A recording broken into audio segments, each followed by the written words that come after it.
అనుదినమన్న శ్రోతలకు మన ప్రభువును రక్షకుడై ఉన్న యేసుక్రీస్తు యొక్క సరిసాటి లేని మహా గొప్ప పరిశుద్ధమైన నామమునందు శుభములు. నేడు 2025 సంవత్సరము జూన్ మాసము 11వ తారీఖు బుధవారం నాటి ధ్యానాంశము జ్ఞానం యొక్క సువాసన. కొరింథీయులకు రాసిన 2వ పత్రిక 2వ అధ్యాయము 14వ వచనమందు, మా ద్వారా ప్రతి స్థలమందును క్రీస్తును గూర్చిన జ్ఞానం యొక్క సువాసనను కనబరుచుచు ఆయన యందు మమ్మును ఎల్లప్పుడూ విజయోత్సాహముతో ఊరేగించుచున్న దేవునికి స్తోత్రము.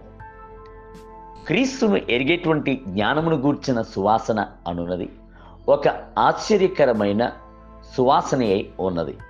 అది అపురూపమైనదియును గొప్ప ఔన్నత్యమైనదినే ఉన్నది. ప్రభు మన ద్వారా ఆయనను ఎరిగేటువంటి జ్ఞానం యొక్క సువాసనను బయలుపరచుచున్నాడు. ఈ సంగతిని గూర్చి సంతోషించిన అపోస్తలుడైన పౌలు, మా ద్వారా ప్రతి స్థలమందును క్రీస్తును గూర్చిన జ్ఞానం యొక్క సువాసనను కనబరుచుచున్న దేవునికి స్తోత్రము అని చెప్పి ప్రభు యొక్క నామమును మహిమపరుచుచున్నాడు.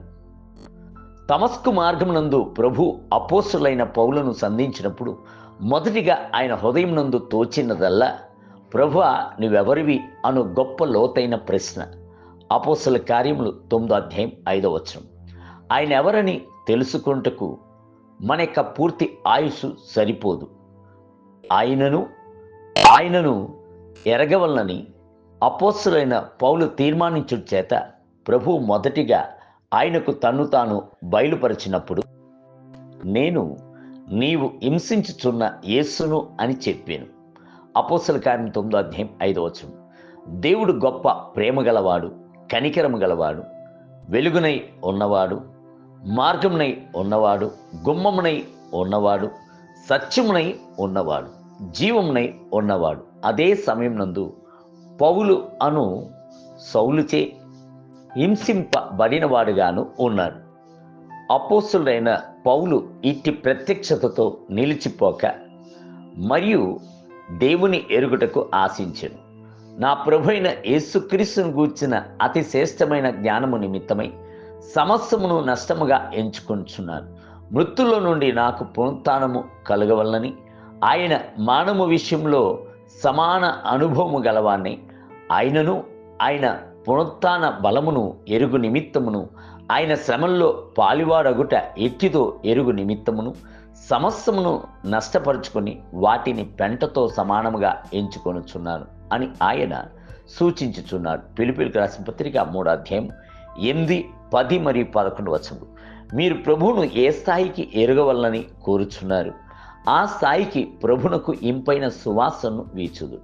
అపోస్తలుడైన పేతురు ఆ సంగతిని గూర్చి వ్రాయిచున్నప్పుడు, తన మహిమను బట్టి గుణాతిశయమును బట్టి మనలను పిలిచిన వారిని గూర్చిన అనుభవ జ్ఞానం మూలముగా ఆయన దైవ శక్తి, జీవమునకును దైవభక్తికి కావలసిన వాటన్నిటినీ మనకు దయచేయుచున్నందున అని సూచించెను. పేతురు రాసిన 2వ పత్రిక 1వ అధ్యాయం 2వ వచనం. క్రీస్తును ఎరిగేటువంటి జ్ఞానం వలన మనకు వచ్చుచున్న ఆశీర్వాదములు లెక్కించలేనివి. అందులో జీవమునకును దైవభక్తిని కావలసిన అన్నిటినీ మనము పొందుకొనుచున్నాము. ఆయన యొక్క దివ్య శక్తిని పొందుకొనుచున్నాము. నిత్య జీవమును పొందుకొనుచున్నాము. బైబిల్ గ్రంథము సెలవిచ్చుచున్నది, మన ప్రభువైన యేసుక్రీస్తును గూర్చిన అనుభవ జ్ఞాన విషయంలో మిమ్మును సోమరులైనను నిష్ఫలైనను కాకుండా చేయును. పేతురు రాసిన 2వ పత్రిక 1వ అధ్యాయము 8వ వచనం. ప్రభువును రక్షకుడైన యేసుక్రీస్తు విషయమై అనుభవ జ్ఞానము చేత ఈ లోక మాలిన్యములను తప్పించుకున్న తర్వాత మరలా వాటిలో చిక్కుబడి వాటి చేత జయింపబడినల్లా వారి కడవరి స్థితి మొదటి స్థితి కంటే మరి చెడ్డదగును అని బైబిల్ గ్రంథము సెలవిచ్చుచున్నది. పేతురు రాసిన 2వ పత్రిక 2వ అధ్యాయము 20వ వచనం. దేవుని బిడ్డలారా, ప్రభువును ఇంకును అత్యధికముగా తెలుసుకొనుటకు ప్రయత్నించుదురా? ఇంకును నిన్ను నేను ఎరగవలెను, ఇంకును సమీపించి చేరవలెను అను తపనతో సువాసనను వీచుదురా? నేటి ధ్యానమునకై మన ప్రభువును రక్షకుడైన యేసుక్రీస్తు అనుగ్రహించు కృపయందును జ్ఞానం యందును అభివృద్ధి పొందుడి. పేతురు రాసిన 2వ పత్రిక 3వ అధ్యాయం 18వ వచనం. నేటి వేద పట్టణము ఉదయం ఎస్తేర్ గ్రంథము 1 మరియు 2 అధ్యాయములు, సాయంత్రము యోహాను సువార్త 19 అధ్యాయం 23 మొదలుకొని 42 వచనములు. ప్రభు మిమ్ములను దీవించునుగాక. ఆమేన్.